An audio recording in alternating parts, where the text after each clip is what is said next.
Grabe mga tropa.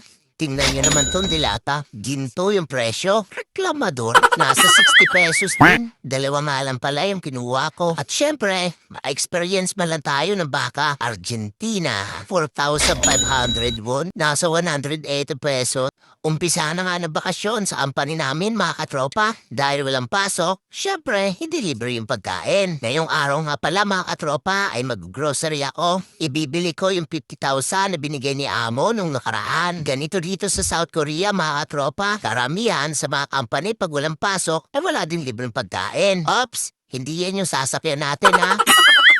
Pinasok ko lang sa loob mga katropa dahil ginamit nga nila at kalimutan siguro ipasok. Saan kaya aabot ang 50,000 won dito sa South Korea pag pinamili mo ng mga grocery? Tara mga katropa, samahan niyo ako. Kung ayaw mo, diwag. Eto nga pala yung service ko pag namimili. Lalo na pag sa mga malalayo. Tumatakbo lang naman ito ng 300 km per hour. Daig pa yung bullet train ng China. Hindi naman kasi talaga ako masyado nag-grocery ng pagkain dahil libre naman yung pagkain tuwing may pasok. Pero ngayon nawala, obligado talaga tayong bumili ng mga kain. Dahil 12 days nga tayo walang pasok, mananapit na naman yung likod natin. Ito kakahiga. Malabig na nga rin mga katropa, kaya nag-double jacket na ako. Nag-iiba na rin yung mga kulay ng dahon mga katropa. Nagpapahiwatig lang na magpapalit na ng season. At yung ibang mga puno, nalalagas na rin ng mga dahon. Sa Maso nga pala ako bibili ngayon. Dahil doon, marami mga Filipino foods. Dito muna nga pala ako bibili ng manok sa may Nungyo. Titingnan ko na rin kung anong pwede mabili dito. Ewan ko lang kung saan naabot yung 50 na to dahil sa mga mahal nga yung mabilihin dito. Bibili nga muna pala ako ng saging. Kita nyo yan? 2,980 yung 6 na peraso. Nasa 120 pesos kung hindi ako nagkakamali. Bibili sana ako ng paa ng manok. Sarap pa naman sana neto pang-adobo tapos maanghang. 8,800 won. Nasa 360 plus din to. Sa peso mga katropa. Grabe ang mahal. Buti sana kung nakikutiks yan. Yung Ingrid kasi nagpamahal talaga dyan. Bumili na rin pala ako ng manok dito. Ilang araw din tong ulaman. Isang araw, isang hiwa. Pwede na yan. Buti ba tong manok? Mura lang. Asa 320 lang. Grabe naman yung paa na yun. Ang mahal. Mas mahal pa dito sa manok. Mili na nga rin pala ako ng isda mga katropa. Dahil naisip ko magsabaw. At yung iba naman ipiprito ko. Marami naman kasi to. Bumili na nga rin pala ako ng soju para pampatulog. Nahihirapan kasi talaga ako matulog paggabi lalo na pag nakadilat. Kaya bumili na ako kahit isang bote lang. Ngayon, doon naman ako sa kabila bibili. Sa may Asia Mart, bibili ako doon ng mga sardinas at saka mga noodles. Dahil dito wala. Yan nga pala yung Asia Mart dito sa Masong. Dito kami namimili ng mga Filipino foods. Grabe mga tropa.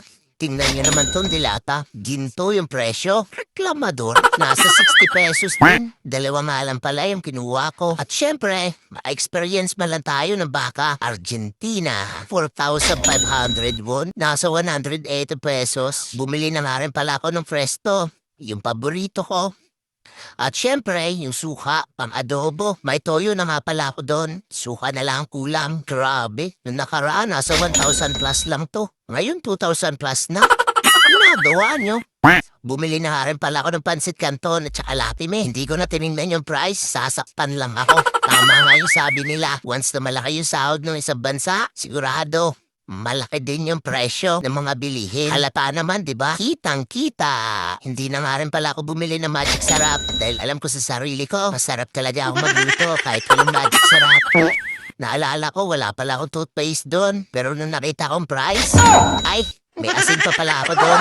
Sinasin na lang muna. At syempre, dito tayo sa paboritong section ko. Oops. Hindi ako bibili mga katropa. Titingnan ko lang yung price. Papakita ko lang sa inyo. Tingnan nyo naman to mga katropa. Yung presyo ng Emperador, 14,000 won. Nasa 560 pesos din. Grabe. Eto yung paborito ko.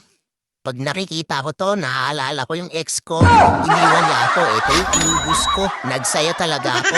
Sa wakas, nakalaya din ako. Eto yung sikat. Gin, 7,000 won, nasa 280 pesos din. Eto na nga pala lahat yung mga pinamili ko.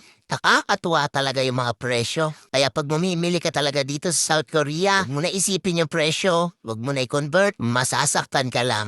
3,000 won na nga lang pala yung natira sa 50 na binigay ni amo. Magtataka ka na lang sa laki ng halaga ng pera na dala mo. Ganito lang yung mabibili mo. So paano ba yan mga tropa? Hanggang dito na lang muna. Ingat!